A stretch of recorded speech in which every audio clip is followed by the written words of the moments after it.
Labą dieną, bičiuliai. Šiandieną matysite tik tais mano rankas ir tai, kaip tuninguosim šitą ritukę.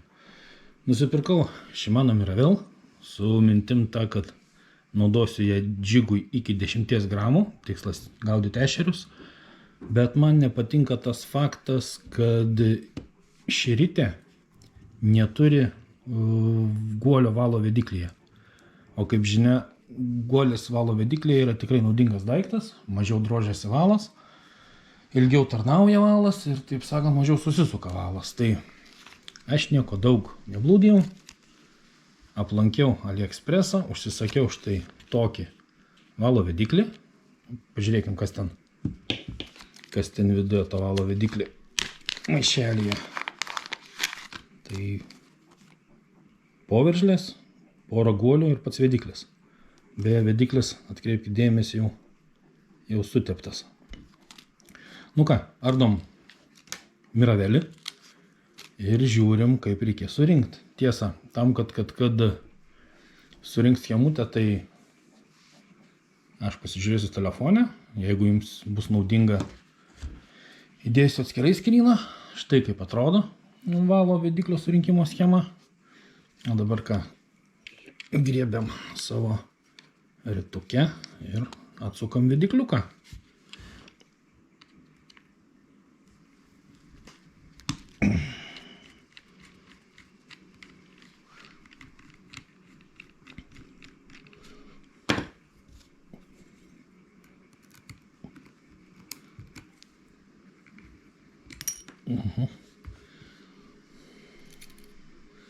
Labai geras daiktas, magnetinis indelis. Kas su ryčių profilaktika užsiima, tai ne vieną spiroklį yra išgelbėjęs. Gerai, ką turim, nieko mes čia tokio keisto neturim. Standartinis valo vediklis, poveržlė, kuris niekaip negaliu iškrapštyti. Poveržlė ir tradicinis beguolis valo vediklis. Ryte atrodo nauja. Pirkau dėvėtą šiek tiek. Bet vat jau vediklyje purvo visokiausių tai pilna. Gerai. Imam schemą ir žiūrim, kaip ten turi viskas susirinkti.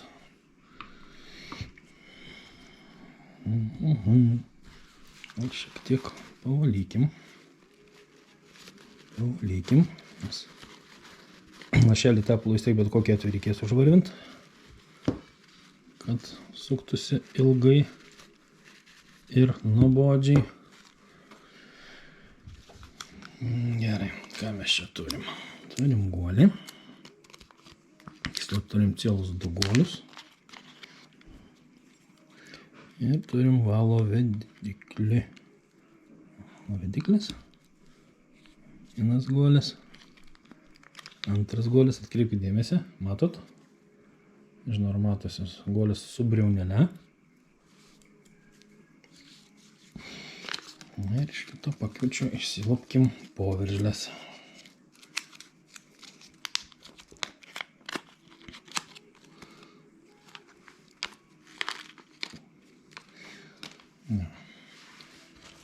O dabar ką, reikia schemos. Taigi pagal schemą pirmą dedasi šitą juodą plokštį. Šitą dedasi plokštį ant vediklio, ne? Ai, ten ir gilinės įkišu. Ne, teisingai, čia yra buferis. Čia yra buferis, kuris apsaugos nuo trinties valo vediklį. Gerai, dabar galim rinkti. Guolis. Aišku, guolių reikėtų lašiuką alyvos. Specialios šimaninės alyvos.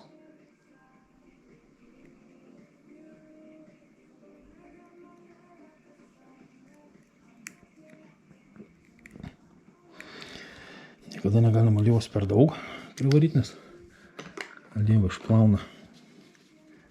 išplauna tepalą. Tada dedam tą mažytę paveržlytę. Maunam patį vidiklį.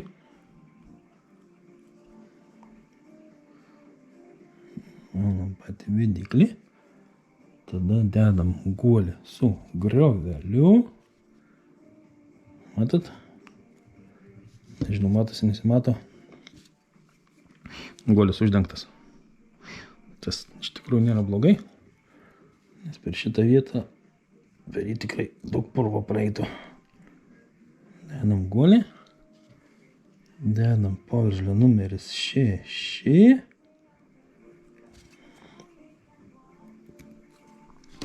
Vėl šiek tiek, kad ir to paties tepalo, kuris uždarys tarpelius, kad nepakliūtų ten jokio purvo.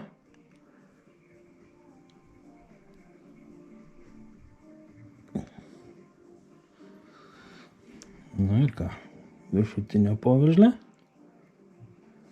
beliko susukti su varžtu. Panašu, kad padaryt greičiau negu kad nufilmuot ir papasakot. Opa.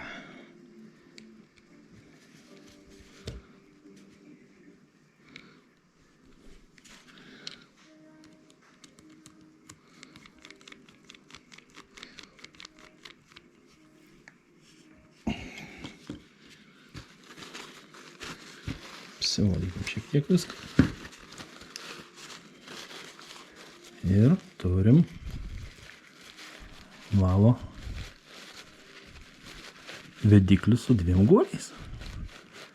Aš manau, kad jis tikrai suksis daug ilgiau ir smagiau negu standartinės konstrukcijos.